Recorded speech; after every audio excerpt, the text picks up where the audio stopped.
الحمد للہ رب العالمین والعاقبۃ للمتقین والصلاة والسلام علی اشرف الانبیاء والمرسلین اما بعد اعوذ باللہ من الشیطان الرجیم بسم اللہ الرحمن الرحیم فسبح بحمد ربک واستغفر انہ کان توابا صدق اللہ العظیم وصدق رسولہ النبی الکریم ان اللہ وملائکتہ یصلون علی النبی یا ایہا الذین آمنوا صلوا علیہ وسلموا تسلیما الصلاة والسلام علیک یا سید یا رسول اللہ وعلى آلك وأصحابك يا سيدي يا حبيب الله اللهم صل على سيدنا ومولانا محمد معدن الجود والكرم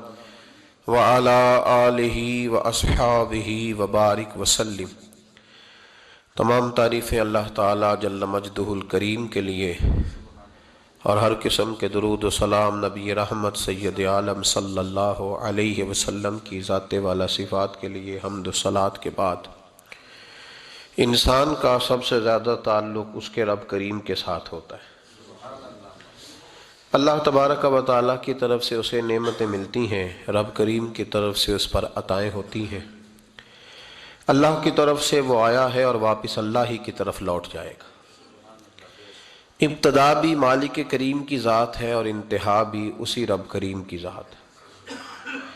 انسان دنیا میں جتنے بھی پیچ و تاب کرتا ہے، جتنی بھی دنیا داری کرتا ہے اور جتنے بھی معاملات میں وہ وقت گزارتا ہے، وہ سارے عارضی ہیں، وقتی ہیں، اور بہت ساری چیزیں تو صرف اور صرف دھوکہ ہیں اور دھوکے کے سوا کچھ بھی نہیں۔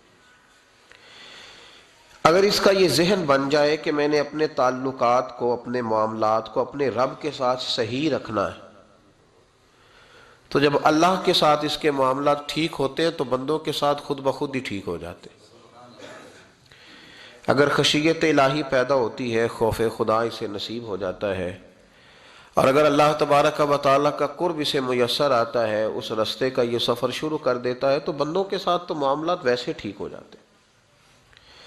اس لیے کہ جب اللہ سے ڈرے گا، نہ دھوکہ کرے گا، نہ فریب کرے گا، نہ جھوٹ بولے گا، نہ کسی شخص کے ساتھ بددیانتی کرے گا، جب اللہ کے ساتھ اس کا تعلق ٹھیک رہے گا، اور جب یہ اپنے آپ کو آزاد سمجھے گا نا کہ میں ہوں اور میں ہی ہوں اور میں نے ہی چلنا ہے، تو پھر یہ اپنی مرضی سے معاملات کو چلائے گا تو خرابی پیدا ہوگی۔ اللہ تبارک و تعالیٰ کے ساتھ انسان کا جو رشتہ ہے، اس میں انسان کی کچھ کمزوریاں آڑے آتی ہیں، گناہ ہو جاتے ہیں، غلطیاں ہو جاتی ہیں۔ ان غلطیوں کے بعد اپنے رب کریم کے ساتھ اپنے تعلق کو مضبوط کرنے کے لیے اللہ رسول نے جو ہمیں وظیفہ دیا اس کو استغفار کہتے ہیں۔ استغفار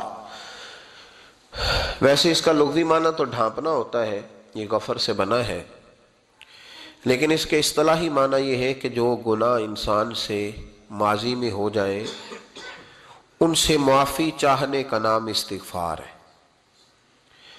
کچھ لوگ توبہ اور استغفار کا لفظ اکٹھا بولتے ہیں، لیکن توبہ کا معنی ہوتا ہے آئندہ گناہ نہ کرنے کا وعدہ کرنا، اور استغفار کا معنی ہوتا ہے پچھلے گناہوں سے اللہ کے حضور معافی مانگنا۔ اگرچہ مفہوم کے لحاظ سے یہ ہم معنی ہی بنتے ہیں، لیکن ان کا جو اصطلاحی مفہوم ہے وہ یہ ہے کہ جب آپ پچھلے گناہوں سے معافی مانگ رہے ہوتے ہیں تو اس کو استغفار کہتے ہیں۔ اللہ تعالیٰ نے اس استغفار کو بڑا پسند فرمایا، بڑا پسند فرمایا، اور یہ استغفار کے جملے مالی کو اتنے پسند آئے کہ اللہ نے نبی پاک علیہ السلام کو بھی حکم دیا، کہا محبوب آپ بھی میری بارگاہ میں استغفار کریں۔ اگرچہ حضور کا استغفار اس معنی میں نہیں ہے، بلکہ نبی پاک کا استغفار تو بلندی درجات کا معاملہ ہے، چونکہ استغفار خود ایک عبادت ہے، تو یہ عبادت کرنے کا اللہ نے اپنے محبوب کو بھی ارشاد فرمایا۔ جب فتح مکہ ہوئی تو فرمایا اذا جاء نصر اللہ والفتح، جب اللہ کی مدد آئی تو پھر فتح نصیب ہوئی، وَرَأَيْتَ النَّاسَ يَدْخُلُونَ فِي دِينِ اللَّهِ أَفْوَاجًا، تو پھر آپ دیکھیں گے لوگوں کو، لوگ فوجوں کی فوجیں دین میں داخل ہو رہے ہیں۔ لوگ پہلے ایک ایک دو دو کر کے آیا کرتے تھے، تو اب فوجوں کی فوجیں آ رہی ہیں، تو یا اللہ ہم کیا کریں؟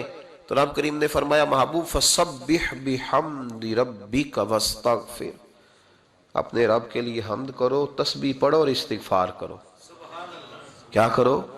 استغفار، معافی مانگو، اس کے حضور آہذاری کرو، استغفار کرو۔ معنی یہ ہوا کہ جب تو غلطی ہو جائے پھر بھی استغفار کرو، جب اللہ زیادہ نعمتیں دے پھر بھی پھر بھی استغفار کرو۔ ہمارے ہاں یہ ہوتا ہے کہ جب تو کوئی نقصان ہوتا ہے تو وہ اللہ کی طرف سے ہوتا ہے، نقصان ہو جائے تو کہتے ہیں اللہ کی مرضی تھی، اور فائدہ ہو جائے تو کہتے ہیں میں نے محنت ہی بڑی کی تھی، میری جدوجہد بڑی تھی۔ ایک بچہ ایک دفعہ میرے پاس کہیں انٹرویو کے لیے جا رہا تھا تو دعا کرانے آیا، کہنے لگا میں نے وہاں جانا ہے، دعا کیجئے گا اللہ تعالیٰ کامیابی دے۔ میں نے دعا کی، کچھ اس کو پڑھنے کو بتایا لیکن کامیاب نہ ہو سکا، لوٹ آیا۔ تو میں نے پوچھا کہ کیا بنا؟ کہنے لگا حضرت صاحب بس اللہ کی مرضی تھی، اللہ کی مرضی تھی۔ پھر ایک دفعہ گیا تو نہ کہا اللہ کی مرضی تھی، تیسری دفعہ گیا کامیاب ہو گیا۔ تو بھئی اب کیا بنا؟ کہنے لگا جی جب میں داخل ہوا تو اس نے جاتے ہی مجھ سے پوچھا سب سے پہلا سوال یہ کہ تمہیں جنرل نالج کی بھی کچھ معلومات ہے یا شعبے کے آدمی ہو؟ تو میں نے کہا جناب پوچھئے۔ تو انہوں نے پاکستان کا حدود اربہ پوچھا تو میں نے فٹافٹ بتا دیا۔ پھر انہوں نے مجھ سے پوچھا کہ یہ جو مینار پاکستان ہے اس کی تجویز کس شخص نے دی تھی؟ تو میں نے فٹافٹ اس کا بھی نام بتا دیا۔ پھر شارٹ ہینڈ کے ایک دو سوالات اس نے کیے تو وہ بھی میں نے بتا دیے، تو الحمدللہ کامیاب ہو گیا۔ میں نے کہا بیٹے جب تو ناکام ہوا تھا تو اللہ کی مرضی تھی، اور کامیاب ہوا ہے تو میں لگا دیے، اب اللہ کی مرضی کدھر گئی؟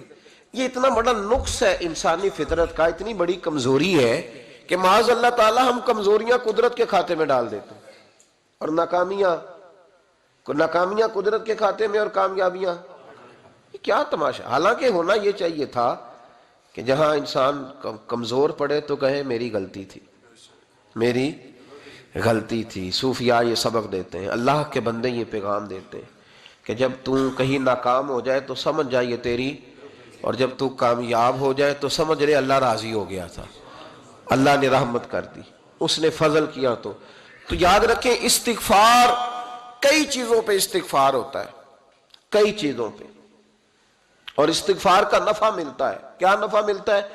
وہ سورہ نوح کی آیت نمبر 10، 11 اور 12 میں اللہ نے بیان فرمایا کہ استغفار صرف گناہ سے معافی چاہنے کا نام نہیں بلکہ استغفار کا تمہیں فائدہ ملے گا۔ کیا؟ رب فرماتے ہیں فَقُلْ تُسْتَغْفِرُوا رَبَّكُمْ۔ جب حضرت نوح کی قوم قحط کا شکار ہو گئی، آزمائشیں آ گئیں، تو آ کے حضرت نوح سے کہنے لگے اب ہم کیا کریں؟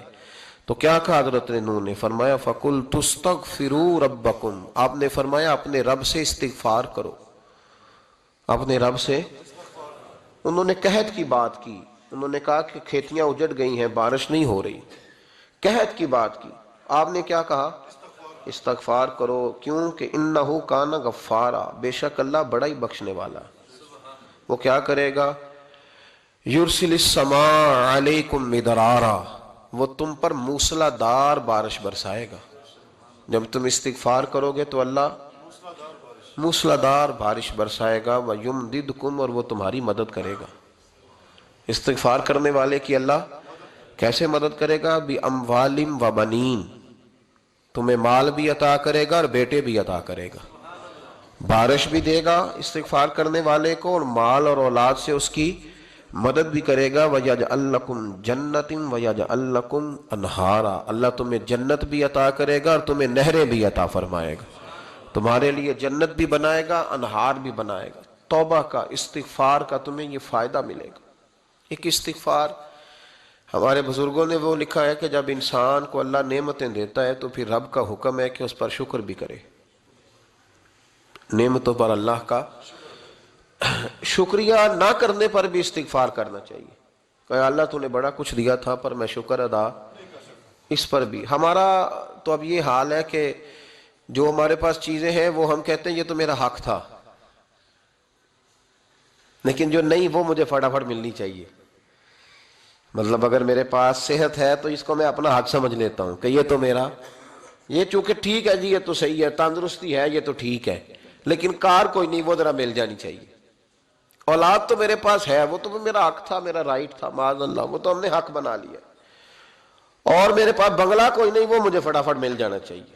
بھئی یہ کس طرح تیرا حق تھا؟ کس حساب سے؟ یعنی جو چیزیں ہیں ان کو سنبھالنے کی فکر نہیں ہے، اور جو نہیں ہے ان کے طلب کی فکر لگی ہوئی ہے۔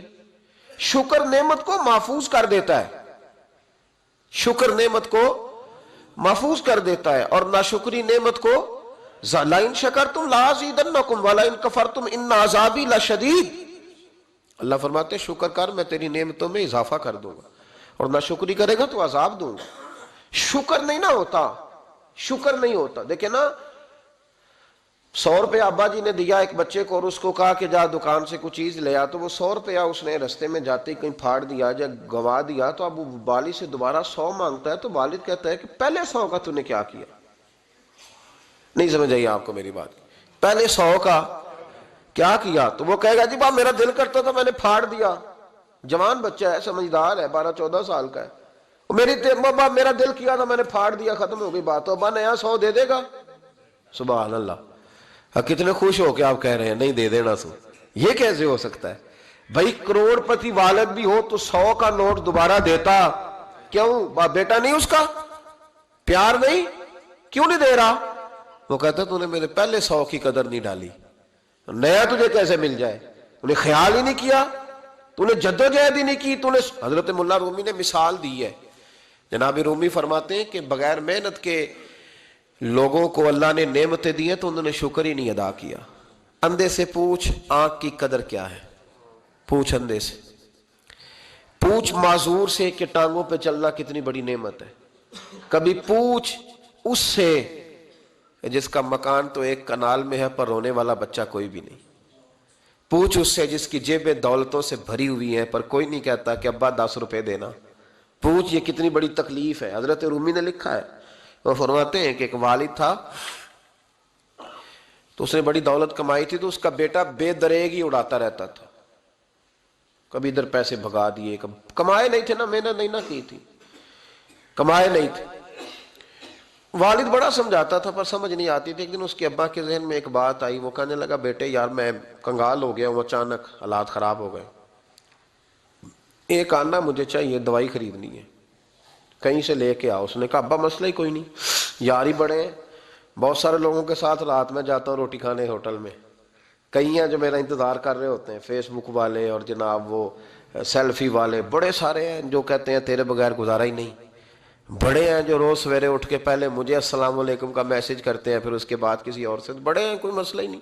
ایک کے پاس گیا، ایک آنا چاہیے، اس نے دے دیا، لا کے ابا کو دیا۔ تو ابا گھر کے اندر جو امیر لوگ ہوتے تھے گھر میں کنواں کھدوا لیتے تھے، ابا کنویں کے کنارے بیٹھا تھا، جب بیٹے نے آنا لا کے رکھا تو اس نے پانی میں پھینک دیا۔ اگلی صبح پھر کہا بیٹے ایک آنے کی ضرورت ہے، دوا خریدنی ہے۔ اس نے کہا مل جائے گا۔ 2 4 5 دوست ابھی ہیں بڑے مالدار، ان سے جا کے کہا، ایک سے آنا لایا، ابے نے پھر پھینک دیا، تیسرے دن بھی پھینک دیا، چوتھے دن بھی، یار اب ختم ہو گئے۔ کچھ آہستہ آہستہ دوستوں کو پتہ چل گیا کہ کنگال ہو گیا ہے، خبر پھیل جاتی ہے نا، اب بھوکا ہو گیا ہے۔ اب آہستہ آہستہ موبائل بند ہونے لگے، آہستہ آہستہ جو ہے وہ نمبر بلاک ہونے لگا، حالات بگڑ گئے۔ اب جب اسے پتہ تھا کہ یار تو اب دروازہ کھٹکھٹاتا ہوں تو کہتے ہیں کہ اسے کہہ دو میں گھر نہیں، ابا نے تو آنا مانگنا ہے، اور میں بے دریغ دولت ابا کی اڑاتا رہا ہوں، اب یہ بھی نہیں کہہ سکتا کہ مجھے دیتا کوئی نہیں۔ شہر سے باہر نکل گیا، سارا دن مزدوری کی، جد و جہد کی، کبھی کام کیا نہیں تھا، ہاتھوں پہ چھالے پڑ گئے۔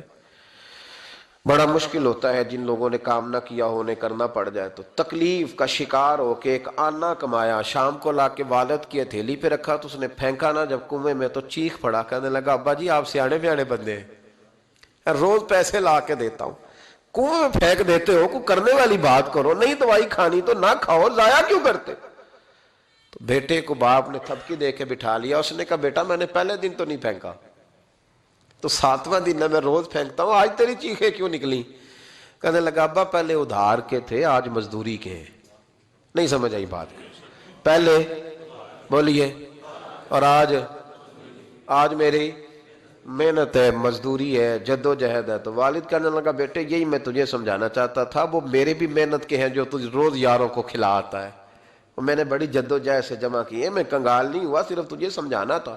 او بھائی یہ آنکھیں تیری محنت کی نہیں نا، اس لیے تو شکر نہیں ادا کرتا، یہ وجود، یہ ٹانگیں، یہ شعور، یہ تیری جد و جہد کا نہیں، جو عقل کی دولت اللہ نے دی ہے نا، یہ تیری محنت کی نہیں، اگر محنت کی ہوتی تو سجدے میں پڑا رہتا، تو خیال کرتا اللہ نے آنکھیں دی ہیں قرآن دیکھنے کے لیے، جب کوئی کسی گندی چیز کو دیکھتا ہے تو ناشکری کرتا ہے، جب غلط طرف اٹھاتا ہے یہ چیزیں تو ناشکری کرتا ہے۔ صاحبو یاد رکھنا اور اس پر ضرور غور کرنا کہ جب نعمتوں کا شکر ادا نہ کیا جائے تو پھر ہمیں استغفار کا حکم دیا گیا ہے۔ پھر کیا کرنا ہے ہم نے؟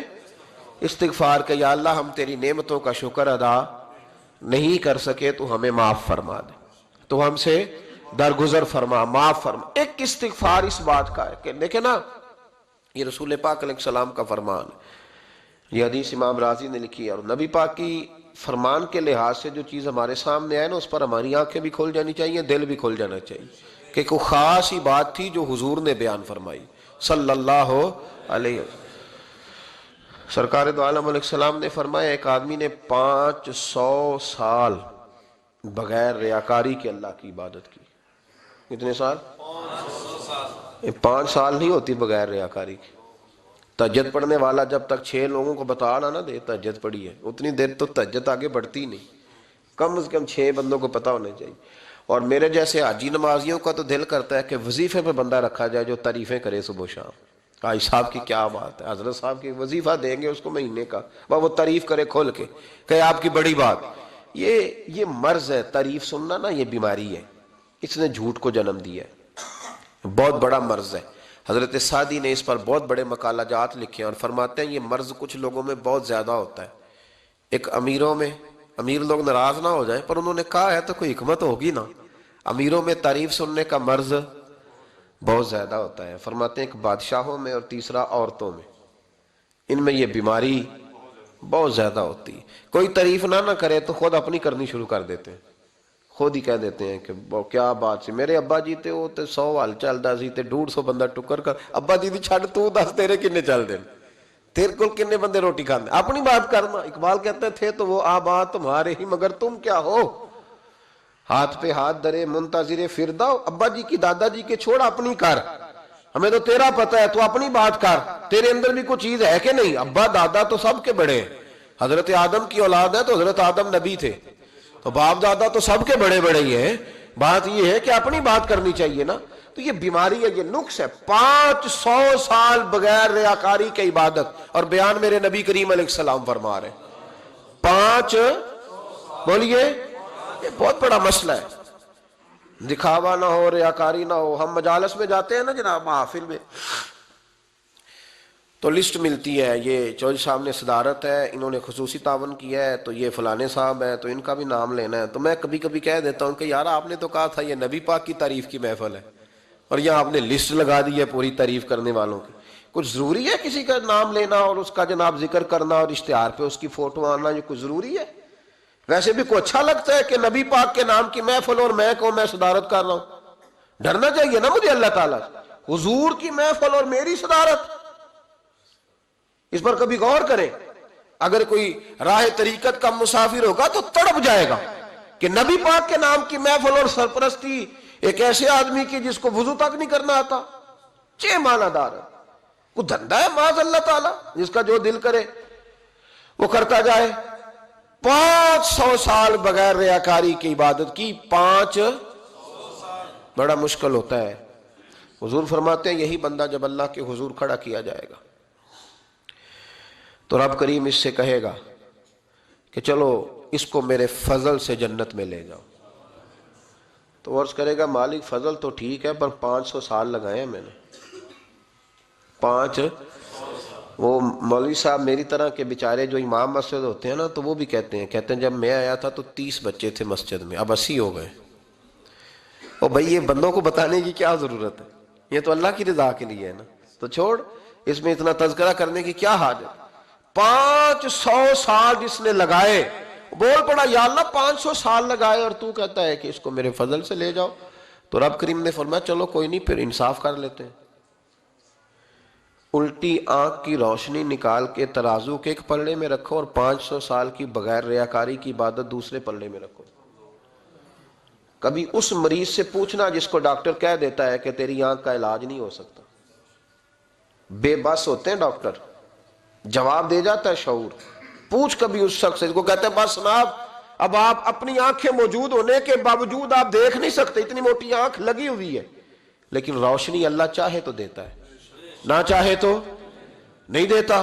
5 ایک آنکھ کی روشنی ایک پلڑے میں رکھ لو اور دوسرے میں 500 سال کی عبادت رکھ دی، اللہ اکبر۔ تو رب کریم نے فرمایا اب تولو، جب تولی تو وہ عبادت تھوڑی تھی اور ایک نعمت زیادہ تھی۔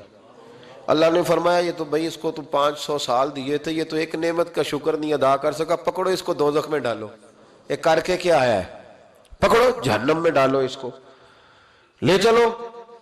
ترمذی شریف کے لفظ ہے، نبی پاک نے ہمیں سمجھایا اور ایک جملے میں ساری بات ختم کر دی۔ حضور فرمانے لگے تو اللہ کی تھوڑے دیے ہوئے رزق پہ راضی ہو جا، وہ بھی تیری تھوڑی عبادت سے راضی ہو جائے گا۔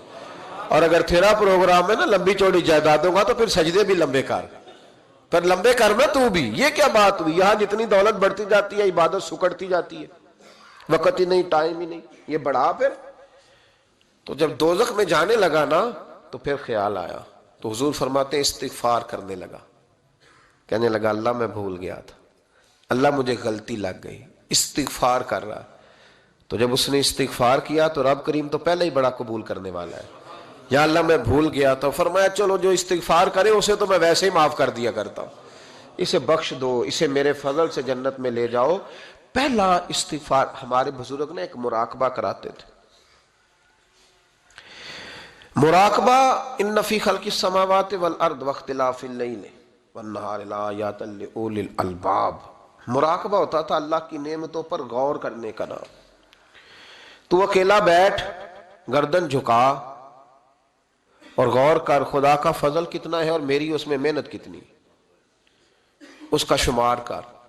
اس طرح کر کے 2 خانے بنا، ایک خانے میں اللہ کی نعمت رکھ اور دوسرے میں پھر اپنی محنت رکھ۔ اس کو کہتے ہیں مراقبہ۔ یہاں سے مراقبہ سٹارٹ ہوتا ہے۔ اور اگر تو شکر ادا کر رہا ہے تو پھر ٹھیک ہے، ورنہ پھر استغفار کر، پھر اللہ کے حضور معافی مانگ، پھر اس کے حضور آہوزاری کر، پھر اس سے کہہ کہ وہ معاف کرے۔ ہم لوگ یہ والا مراقبہ نہیں کرتے، اس لیے جو چیز ہے وہ تو میرا حق تھا، مجھے فٹافٹ دوسری بھی چاہیے۔ استغفار کریں اس لیے کہ ہم شکر ادا صحیح طور پر کر سکے۔ پھر اس کے بعد دوسرا استغفار اس وقت ہوتا ہے اللہ اکبر کہ جب انسان باشعور زیادہ ہو پر بے عمل بھی اتنا ہی زیادہ ہو، اسے بھی استغفار زیادہ کرنا چاہیے۔ اب میرے سمیت کسی بھی آدمی کو چھیڑیں گے نا تو دنیا اور مافیہا کی وہ باتیں کرے گا، لیکن جب اس کا عمل دیکھا جائے گا تو کچا سا، پلپلا سا، کمزور سا۔ یعنی ایسے لوگ ہیں جو ماں باپ کی عظمت پر 6 گھنٹے تقریر کر سکتے ہیں، لیکن اگر ان کی اماں سے جا کے پوچھا جائے کہ بیٹے کا حال کیا ہے جی، تو کہتے ہیں بڑی تکلیف میں ہو، اپنے بیٹے کے سبب سے بڑی آزمائش کا شکار۔ بھئی تیری 6 گھنٹے کی تقریر کا معنی کیا ہوا؟ تو لفظوں کے گورکھ دھندے کا ماہر ہے۔ لفظ، میں ادھر گیا ہوا تھا بڑی دور پنجاب کے ایک شہر میں، تو ایک صاحب مجھے کہنے لگے کہ میری 21ویں سالانہ محفل ہے۔ میں نے کہا آپ نماز پڑھتے ہیں؟ کہتے نہیں۔ تو میں نے کہا محفل کا کیا معنی رکھا ہوا ہے آپ نے؟ یہ کیا ہے، رسم ہے؟ فلاں بہت بڑے عالم کو میں نے بلایا، فلاں کو بھی بلایا، فلاں نعت خواں بھی۔ یہ کیا ہے؟ اگر تو نمازی نہیں آج تک، اس کو کیا سمجھتا ہے تو؟ میرے بھی فلاں بزرگ سے بھی تعلقات ہے، تو نے کیا حاصل کیا ان سے؟ تعلقات کا کیا مطلب ہوتا ہے؟ فوٹو آتی ہے ساتھ، اخباروں میں تصویر لگ گئی، فیس بک پہ آ گیا کہ میں ان سے ملا ہوں، اتنا تعلق ہے؟ یہاں تو بھائی خوشبو کے قریب سے بندہ گزر جائے تو خوشبو آنے لگ جاتی ہے۔ تو نے پایا کیا؟ شعور ہونا اور عمل نہ ہونا بہت بڑی مصیبت ہے۔ اس سے اللہ کی بارگاہ میں استغفار کرنا چاہیے۔ یعنی انسان کو عقل ہو، پتہ ہو، خبر ہو، پر اس کے پاس دھیلے کا عمل نہ ہو۔ اس کو 3400 حدیث آتی ہو کہ نماز نہ پڑھنے والے کی سزا یہ ہے، پھر بھی نہ پڑھے تو سزا ہے کہ نہیں اللہ کی طرف سے؟ حضرت رومی رحمت اللہ علیہ فرمایا کرتے تھے بہت سارے بندوں کو اللہ سارا کچھ دیتا ہے، مسجد آنے کی توفیق نہیں دیتا، معنی یہ ہے کہ اللہ ان سے ناراض ہے۔ وہ کہتے ہیں کہ میں بڑا سمارٹ ہوں۔ تو عقل ہونا اور عمل نہ ہونا، اس پر بھی استغفار کرنا چاہیے۔ شعور ہو اور انسان کو عمل کی توفیق۔ یار ساری زندگی گورکھ دھندے میں گزر گئی لوگوں کی، لفظوں کے بڑے ماہر رہے، اور میں ایسے لوگوں کو دیکھتا ہوں تقریریں 6 گھنٹے کی، 9 گھنٹے کی تقریریں سنتے ہیں، بیٹھتے ہیں مجالس میں، نماز کا وقت آتا تو مصیبت بن جاتی، بھاگتے جان چھڑاتے، مسجد کی حاضری 20 منٹ کی بھی صحیح نہیں دے سکتے. کیا ہے یہ کیوں بوجھ بن گیا تیرے اوپر؟ غور کر، ڈر اللہ سے. میرے نبی کریم علیہ وآلہ وسلم نے ارشاد فرمایا قیامت کے دن کچھ لوگ کئیوں کی بات سن کے جنت میں چلے جائیں گے. اللہ تعالی ہماری پردہ پوشی عطا فرمائے. کہا کچھ تبلیغیں کرنے والے دوزخ کے دروازے پہ کھڑے ہوں گے تو وہ جنتی کہیں گے کہ مولانا پیر صاحب ہم تو آپ کی بات سن کے جنت میں جا رہے ہیں، تو آپ یہاں کیوں کھڑے ہیں؟ تو وہ کہیں گے ہائے افسوس، میں کہتا تو رہا پر عمل نہ کر سکا. میں عمل، اس سے مراد صرف ممبر پہ بیٹھنے والا مولوی نہیں، اس سے ہر وہ شخص مراد ہے جو نصیحتیں تو بڑی کرتا ہے لیکن خود عمل وہ بہت بڑا الفاظ کا ذخیرہ رکھتا ہے، پر عمل کے لیے 2 سجدے بھی صحیح طریقے سے دے سکتا. پھر وہ استغفار کرے، پھر وہ اللہ کی بارگاہ میں معافی مانگے، پھر وہ توبہ کرے. اس لیے کہ جو جتنا بڑا ہوتا تھا نا اس پہ خشیت بھی اتنی زیادہ طاری ہوتی، اس پر خشیت بھی اتنی جتنا. حضرت عمر فاروق رضی اللہ تعالیٰ عنہ کو زخم لگ گیا، شدید زخم لگا، آپ آ گئے، بڑی زیادہ خون بہہ گیا ہے. بہت سارے صحابہ آپ کے گرد جمع ہو گئے، حضرت عبداللہ ابن مسعود بھی آ گئے، تو جناب عمر رونے لگ گئے. اب تو رونا آتا ہی نہیں لوگوں کو. حضرت محی الدین ابن عربی کہا کرتے تھے جس کو پورا ہفتہ ہو گیا ہے نا وہ طریقت کا مسافر بھی. جاگ رہے ہیں آپ حضرات؟ کہتے تھے جس کو پورا ہفتہ ہو گیا نا طریقت کا مسافر بھی ہے پر اللہ رسول کی یاد میں رویا نہیں. فرماتے تھے مجھے تو اس کے ایمان پر شک ہونے لگ گیا کہ 8 دن ہو گئے اسے خیال ہی نہیں آیا. حضرت عمر میدان میں جس شخص کے کبھی پاؤں نہیں لڑکھڑائے، اللہ رسول کی بات آتی تھی تو دریا بہتے تھے آنسو. یہاں حال ہی کوئی نہیں، خشک خوش جملے اور جناب موٹے موٹے تراشے ہوئے فکرے اور لفظوں کی ہیرا پھیری، اس کے علاوہ کوئی چیز نظر ہی نہیں آتی. حضرت عمر رونے لگے، آخری وقت ہے، تڑپ رہے ہیں، آنسو بہ رہے. حضرت عبداللہ ابن مسعود آ گئے، انہوں نے کہا عمر تیری ہجرت بھی بڑی باکمال تھی، تیرا اسلام قبول کرنا بھی بڑا ہی باکمال تھا، حضور بھی تجھ سے ہمیشہ راضی رہے. عمر تو روتا کیوں ہے یار؟ بات تو یہ ہے کہ جب تو نے خلافت سنبھالی تو پھر تیرے طریقے بھی باکمال ہی تھے، اور جب تو میدان میں اترتا تھا پھر بھی تیرے معاملات باکمال تھے، اور جب تو مال غنیمت بانٹتا تھا پھر بھی تو باکمال. یار ہر موقع پہ تو باکمال تھا تو جاتے دفعہ روتا کیوں ہے؟ ان کا استغفار دیکھو، ان کی توبہ دیکھو. حضرت عمر پھر رو پڑے، کہنے لگے عبداللہ لوگوں کو میری نیکیوں کا پتہ ہے، گناہوں کا تو نہیں نہ پتہ. وہ تو میں جانتا ہوں یا میرا مالک جانتا ہے نا، نیکیاں تو سب کے سامنے، پر من آنم کے من دانم جو اندر چھپے ہوئے گناہوں کے ڈھیر ہے وہ تو میں جانتا ہوں. کہا تو نے میرے کلمہ پڑھنے سے لے کر میری حکومت تک میری ساری نیکیاں گنوائی ہیں، اب دعا کر میرے لیے کہ رب میری نیکیاں اور بدیاں برابر برابر کر دے، مجھے درجہ نہیں چاہیے، بس اللہ مجھے معاف کر دے. درجوں کی ضرورت نہیں ہے. یہاں تو لوگ درجات لے کے بیٹھے. حافظ کہتا ہے کہ میں جتنے آیتیں ہوں گی اتنے میرے درجے بلند ہوں گے. پہلے درجوں والا کام تو کوئی کرنا. مولانا کہتے ہیں کہ نور کے ممبر پہ بیٹھوں گا، بھائی پہلے بتا نور کے ممبر کی طرف تیرا سفر بھی جاری ہے کہ نہیں. تاجر کہتا ہے کہ میں سخاوت کروں گا تو حضرت عثمان کے ساتھ جگہ ملے گی، پر حضرت عثمان کی سخاوت اور اپنی سخاوت کا فرق بھی دیکھ. مجاہد کہتا ہے کہ میں نبی پاک کے جہاد والے صحابہ کی پشت پہ رہوں گا تو پہلے اپنے کام تو دیکھ. اور جب ساری باتیں سمجھ میں نہ آئے تو پھر اللہ کی بارگاہ میں استغفار کر، پھر بیٹھ.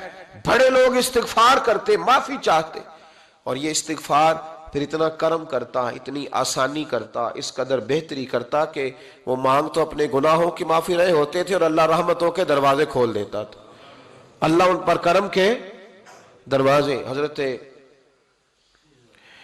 امام حسن کے پاس ایک شخص آیا، حضرت امیر معاویہ بھی بیٹھے تھے، تو اس نے امام حسن سے آ کے کہا کہ حضور اولاد نہیں ہے، کوئی دعا کر دے. توجہ ہے میری بات پر؟ اب بھی لوگ پیروں کے پاس آتے ہیں نا ماشاءاللہ سے، اللہ خیر فرمائے. تو پیر صاحب اگر وظیفہ بتائیں تو وظیفہ چونکہ پڑھنا پڑتا ہے وہ کام مشکل ہے، لہذا تعویذ تو پیروں نے بھی اب ماشاءاللہ بڑی ترقی کر لی، انہوں نے بھی تعویذ چھپوا کے رکھ لیے. کون لکھے اتنے تعویذ؟ جو کہ ہر مرید کو تو تعویذ چاہیے. انہوں نے نا جی تعویذ پکے چھپوا لیے، کچھ نے مورے بنوا لیے. دیکھتا رہتا ہوں، میرا شعبہ ہے نا، میں دیکھتا رہتا ہوں کہ مور لگائی، اس کو باندھا، اللہ خیر کرے گا. اب وہ نفسیاتی معاملہ ہے، ظاہر ہے 100 بندہ تمیز لے کے گیا ہے تو 1.5 کو تو فرق پڑے گا ہی نا بیچ میں سے، تو جس کو فرق پڑ گیا اس کا فیس بک پہ دے دیا کہ یہ میری کرامت ہے جی، تو جس کا نہ پڑا جی جڑے محرم راز حقیقت دے او تے راز حقیقت کھول دے ہی نہیں، اے جنہ ویکھیا نہیں او کرن گلاں، جنہ ویکھ لیا او تے بول دے ہی نہیں۔ ہمارے ایک حضرت تھے تو ان کے پاس ہم بیٹھے تھے، نیک آدمی، تو تویز دیا تو مرید کہنے لگا حضور دوبارہ کب آؤں؟ کہنے لگے فرق پڑ گیا تو آ جانا، نہیں تو کہیں اور چلے جانا۔ اس لیے کہ شیخ عبدالعزیز دباغ رحمت اللہ علیہ کے ایک مرید نے کہیں تنقید کر دی تھوڑی سی، یہ لفظ بس نا بہت بڑے ہیں، ان کی میں تشریح نہیں کروں گا، جتنے جملے اتنی بات کر کے بیت جاؤں گا، ان کی تشریح نہیں ہو سکتی، یہ ان کی توضیح نہیں ہو سکتی، کچھ تفصیل نہیں ان کی ہو سکتی، یہ جملے بڑے، میں کوئی تشریح نہیں کروں گا۔ اس نے کہا کہ حضور فلاں فلاں فلاں فلاں جگہ مجھے پریشانی ہے آپ کے حوالے سے، تو آپ فرمانے لگے میں نے کون سا باندھا ہوا ہے، نہیں سمجھ میں بات آتی تو کہیں اور چلا جا، باندھ کے رکھا نہیں، دروازے کھلے ہوئے ہیں کہیں اور چلا جا، ختم ہو گئی بات، تنقید کرنے کی ضرورت چھٹی۔ اس لیے کہ وہ لوگ بت نہیں بناتے تھے کہ بس ادھر ہی پوجا کرنی ہے کہ کہیں اور نہیں جانا، یہ چھوڑے ہے نا ہمارے چکر چلا ہوا میرے علاوہ کہیں اور نہ جانا۔ شیخ عبد الوہاب شرونی فرمایا کرتے تھے یہ تو نقص ہے تیرے اندر کا، یہ تو تیرے اندر کا نقص ہے، اگر تو قابل ہوتا تو کہتا جا سنگیا سارا زمانہ دیکھا، اگر کو میرے جیسا ملا تو چلا جانا، اور اگر میری طرح کا نہ ملا تو پھر کہیں اور جا دیکھا سارا۔ او بھائیو کیا چکر ہے، وظائف لوگ پوچھتے تھے تو ان پہ عمل کرتے تھے، وہ چیزیں فائدہ دیتی۔ حضرت امام حسن سے آ کے وظیفہ پوچھا، اس شخص نے کہا حضور اولاد کوئی نہیں تو وظیفہ بتایا، تو آپ نے فرمایا استغفار پڑھا کر، کیا کر؟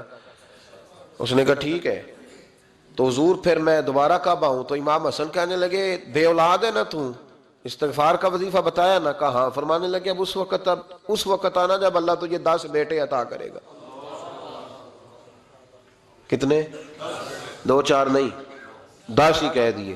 تو حضرت امیر معاویہ رضی اللہ تعالیٰ دیکھا، کہنے لگے حسن اتنا بڑا دعویٰ؟ آپ فرمانے لگے میں نے کہہ دیا نا تو اللہ فضل کرے گا، ہاں ہاں اللہ خیر کرے گا، خیر ہو جائے گی۔ وہ شخص کئی سالوں کے بعد آیا، کئی سالوں کے بعد، تو حضرت امیر معاویہ کو بھی ساتھ لایا، کہنے لگا حضور اللہ کے فضل سے اللہ نے 10 بیٹے عطا فرمائے، پورے 10 ہی اللہ نے دیے۔ تو حضرت امیر معاویہ کہنے لگے جناب بات تو آپ کی سچی ہو گئی، پر مجھے بھی بتائیے وظیفہ کہاں سے لیا؟ فرمانے لگے قرآن پاک سے، سورہ نوح کی 10 11 12 آیت پڑھو، اللہ فرماتے ہیں تم استغفار پڑھو میں تمہاری بیٹوں سے بھی مدد کروں گا، مالوں سے بھی مدد کروں گا۔ تو میں نے استغفار بتائی تھی اور قرآن میرے اللہ کا ہے، رب کا وعدہ جھوٹا ہو سکتا؟ فرمایا 10 بیٹے ملنے تھے میں نے کہہ جو دیا تھا۔ وہ میرے بھائیوں یاد رکھیں استغفار اللہ کی رحمت نازل کر، ایک ہوتا ہے خوف، ایک ہوتی ہے خشیت۔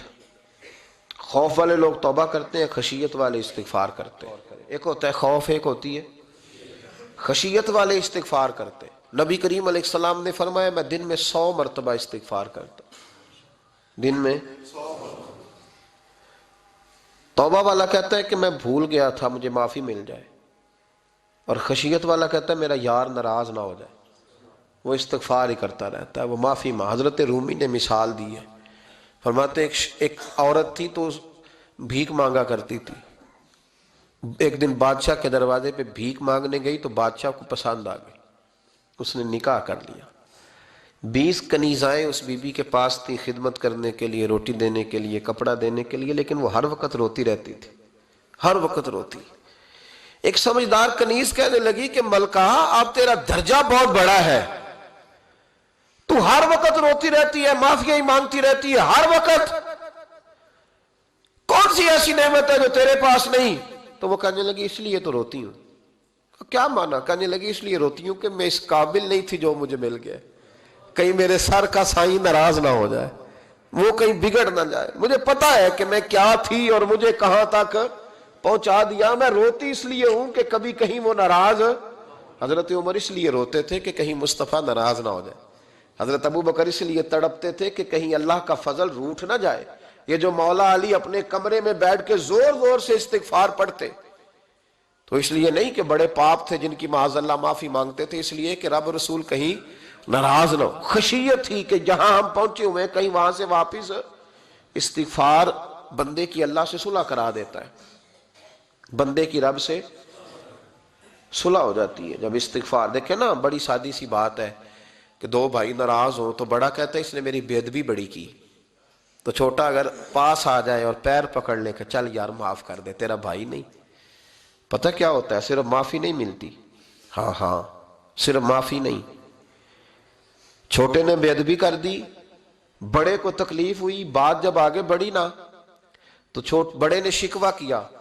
جب لوگوں نے چھوٹے کو سمجھایا تو چھوٹا جب معافی مانگتا، ادھر دیکھو میری طرف، جب چھوٹا معافی مانگتا ہے نا اٹھ کے جاتا ہے اور بڑے کے پیر پکڑتا ہے تو نرا معاف نہیں کرتا، بڑا رو بھی پڑتا ہے، بڑا رو بھی پڑتا ہے.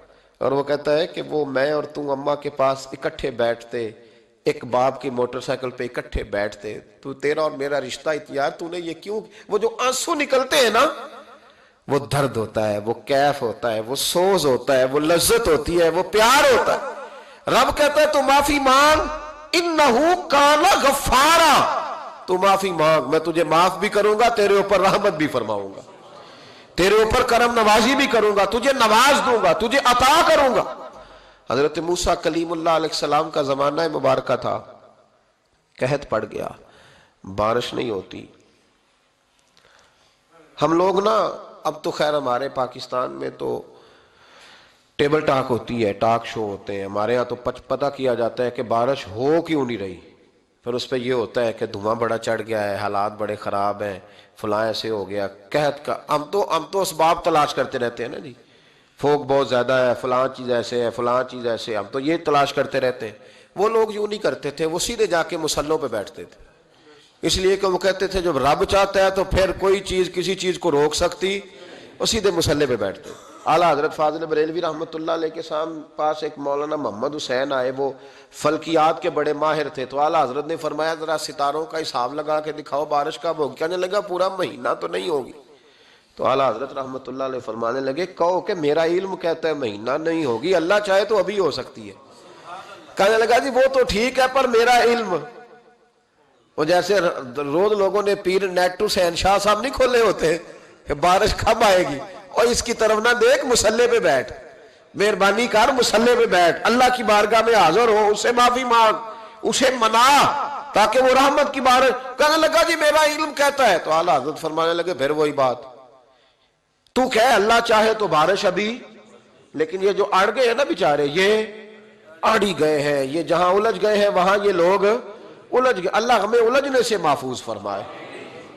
تو اعلیٰ حضرت اٹھے تو فرمایا ٹائم کیا ہوا ہے گھڑی پہ؟ کہنے لگا جی 12. تو اعلیٰ حضرت نے گھڑی گھمائی، اب کیا بج گیا؟ کہنے لگا 4 بج گئے. فرمانے لگے بج گئے نا 4. کہنے لگا جی آپ نے گھڑی گھما جو دی ہے. فرمانے لگے اللہ بھی جب چاہے تو ستارے گھما دیتا ہے، اللہ بھی ستارے گھما دیتا ہے بارش. کہنے لگا جی وہ تو ٹھیک ہے پر مہینہ نہیں ہو سکتی. اڑا ہوا بندہ اس کا کوئی علاج ہے؟ جو اڑ جو جائے اس کے لیے قرآن کہتا ہے وَإِذَا خَاطَبَهُمُ الْجَاهِلُونَ قَالُوا سَلَامًا، اسے سلوٹ کرو دور سے، اسے کہو تو جان اور تیرا. کہنے لگا جی ہو نہیں سکتی پورا مہینہ. فرمانے لگے یار تو جا اپنا کام کر. وہ شخص کہتا ہے میں نے دروازہ کھولا اعلیٰ حضرت کا، کمرے سے باہر نکلا تو تیز بارش ہو رہی. واپس آیا تو میں نے کہا احمد رضا یہ عقیدہ کہاں سے لیا ہے؟ فرمایا دروازہ مصطفیٰ سے لیا ہے صلی اللہ علیہ وسلم. تو یاد رکھیں کہ اللہ کو منانا چاہیے، استغفار کرنا چاہیے، اس کی برکات. حضرت موسیٰ ساری قوم کو لے کے نکل گئے. آؤ بھائی میدان میں اللہ کی بارگاہ میں استغفار کریں اور بارش کا سوال کریں، بارش مانگیں. جب باہر نکلے دیر تک دعائیں ہوتی رہیں تو حضرت موسیٰ علیہ السلام کو رب کریم نے وحی فرمائی کہ موسیٰ آپ کی قوم میں نے ایک شخص ہے جس کو 40 سال ہو گئے نافرمانی کرتے، اس نے رب سے صلح نہیں کی. کتنے لوگ ہیں؟ ایک. اور 40 سال سے وہ نافرمان ہے، اس کو مجمع سے نکال دو بارش ہو جائے گی. اگر ایک گناہگار کی وجہ سے بارش رک جاتی ہے اور جہاں دروازے کھلے ہوئے ہوں، جہاں تنہائیاں خوفناک ہوں، اور جہاں تباہی اتری ہوئی ہو، اور جہاں لوگ کروڑوں روپیہ مال ہڑپ کر گئے ہوں، اور جہاں علماء کو ہتھ کڑیاں لگا کے ٹھنڈی زمینوں پہ لٹا دیا جائے اور قوم کہہ رہی ہو اچھا ہوا اچھا ہوا، اور لوگ پھبتیاں اڑا رہے ہوں، مذاق کر رہے ہوں، تو پھر اس قوم پہ کس طرح کر کے فضل الہی، اور یہ مولوی کا معاملہ نہیں، یہ تو ممبر رسول کا معاملہ ہے۔ میرے مصطفیٰ نے یہ نہیں کہا پیر میرا وارث ہے، حضور نے فرمایا عالم میرے دین کے وارث ہے۔ ہاں ہاں، حضور نے فرمایا جس نے عالم کے چہرے کا دیدار کیا سمجھے میں نے اپنے نبی کی زیارت کی ہے۔ لیکن یہاں تو خیر یہ عنوان نہیں، ورنہ میں اس پر جاتا ہے۔ تو کہا ایک بندہ ہے 40 سال سے اللہ کی نافرمانی کر رہا ہے، وہ اگر نکل جائے تو بارش ہو جائے گی۔ حضرت موسیٰ نے اعلان کر دیا بھی ایک شخص ہے، وہ اگر نکل جائے تو بارش ہو جائے گی۔ پتہ تو ہوتا ہے نا سب کو، مجھے بھی پتہ ہے کہ میں اندر سے کیسا ہوں، اور آپ کو بھی خبر تو ہوتی ہے نا جی۔ جب بات ہو رہی ہوتی ہے تو پھر پتہ تو چلتا ہے نا کہ بات کہاں جا کے سیٹ ہو رہی ہے، پتہ چلتا ہے نا۔ اسے بھی چل گیا پتہ، اب اندر ہی اندر رونے لگا۔ اور دیکھو امام رازی اور امام غزالی دونوں نے لکھا ہے کہ اس درد سے رویا، اس درد سے کہ ادھر والے کو بھی پتہ نہ چل جائے، مجمع کے اندر کھڑا ہے اور ادھر والے کو بھی استغفار، دیکھو ادھر والے کو بھی پتہ نہ چل جائے اور ادھر والے کو بھی کہیں ہجوم میں غم میں بھی توہین نے ضبط غم نہ ہوئی۔ ہم اس احتیاط سے روئے کہ آنکھ نم نہ ہوئی، ہجوم غم میں بھی توہین نے ضبط غم نہ ہوئی۔ ہم اس احتیاط سے روئے کہ آنکھ نم نہ ہوئی، روئے بھی پر کسی کو آنسو نہیں دیکھنے دیے۔ اب اس درد سے کہتا ہے اللہ تو معاف کرنے والا ہے نا، تو معاف کرتا ہے، پردہ پوشی کرتا ہے، اور مالک اگر لوگوں کو پتہ چل گیا تو میرے تو بچوں کا بھی جینا حرام کر دے گا، یا اللہ میری تو آنے والی نسل بھی تڑپ کے وقت گزارے گی۔ مالک تو معاف کر دیا کرتا ہے، لوگ نہیں معاف کرتے، اے اللہ یہ میری خوبیاں بھول جائیں گے، میری خامیوں پر بات، مالک میں یہ ذلت نہیں برداشت کر سکتا، فضل فرما۔ حضرت موسیٰ نے دوبارہ اعلان کیا نکلتے ہو کہ نہیں نکلتے؟ پھر تڑپا، خداوندا مجھے بے آبرو نہ کر، یہ ذلت اور رسوائیاں یہ نہیں برداشت ہوتی، اللہ درگزر۔ حضرت موسیٰ نے تیسرا اعلان کیا نکلتا ہے یا میں پھر اس کا نام لوں؟ اللہ سے پوچھ کے نام لوں اس کا، بتاؤ کون ہے؟ اب تو تڑپ گیا، کہنے لگا مالک میں تیری بارگاہ میں استغفار کرتا ہوں، آئندہ نہیں کرتا، آئندہ نہیں کرتا۔ یہ لفظ ادا کیے، بندہ کوئی بھی نہیں نکلا، رب کریم نے بارش عطا کر دی، تیز بارش جب برسی نا، تیز بارش، تو لوگ تو نہیں دیکھ کے دوڑ گئے۔ تو حضرت موسیٰ کہنے لگا یا اللہ مجھے بھی تو بتا، تو نے کہا تھا کہ جب تک بندہ نہیں نکلتا بارش نہیں ہوگی، تو نکلا کوئی بھی نہیں، بارش ہو گئی، ماجرا کیا ہے؟ تو رب کریم نے فرمایا موسیٰ بس اس نے مجھ سے صلح کر لی، اس نے مجھ سے صلح کر لی۔ اور امام غزالی نے لفظ لکھے، حضرت موسیٰ نے پوچھا، حالانکہ اللہ اپنے نبیوں کو غیب کے خزانے دیتا ہے، پوچھا کہ اے اللہ مجھے اس کا نام بتا دے۔ تو رب کریم نے فرمایا موسیٰ جب گناہگار تھا تب نہیں کسی کو بتایا، جب پاپی تھا تب نہیں بتایا، جب مجرم تھا تب نہیں بتایا، اب کیسے بتا دوں؟ فرمایا اس کی میری صلح ہو گئی ہے، اور فرمایا جو بارش نہیں نہ ہو رہی تھی وہ بھی اس کی وجہ سے نہیں ہو رہی تھی، اب جو ہوئی ہے نا تو یہ بھی اسی کی وجہ سے ہوئی ہے، یہ بارش اب جو ہوئی ہے تو یہ بھی یہ اس گناہگار کے سبب سے۔ اپنی راتیں اللہ کے ساتھ گزارے، مصلی پہ بیٹھے۔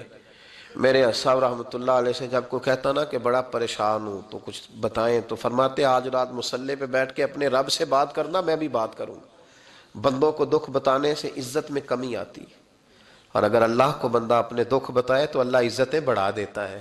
ترمذی شریف کی حدیث ہے، نبی پاک علیہ السلام نے فرمایا اگر تو دنیا داروں کو دکھ بتائے گا تو اللہ تجھے غنی نہیں کرے گا، اور اگر تو اپنے رب کو بتائے گا تو اللہ بڑی جلدی تجھے دنیا سے بے نیاز کر دے گا، تجھے لوگوں کی ضرورت نہیں رہے گی۔ استغفار کریں، کثرت سے کریں، ذوق سے کریں، مصلی آباد رکھیں، ہر شے دیکھو نا، جس طرح کھانے کی میز آباد رہتی ہے، بستر آباد رہتا ہے، ہمارے دیگر معاملات، اگر مصلی نہ آباد رہے تو روح بے چین رہتی ہے، طبیعت بے قرار رہتی ہے۔ انسان میں نے دیکھا ہے بڑے بڑے سمجھدار لوگ پاگلوں جیسی زندگی گزار رہے ہیں، بولتے جا رہے ہیں، بولتے جا رہے ہیں، بولتے جا رہے ہیں، ایسے کسی کو کوئی خبر کہ 6 فون اٹھائے ہوئے ہیں، ایسے جیسے ڈسٹرب ہو گئے مینٹلی طور پر۔ وجہ کیا ہے کہ ان سے جان نہیں چھڑاتے۔ کبھی سارے موبائل بند کر کے نا، سارے بچے ہر چیز سائیڈ پہ کر کے مصلی پہ بھی آنا چاہیے۔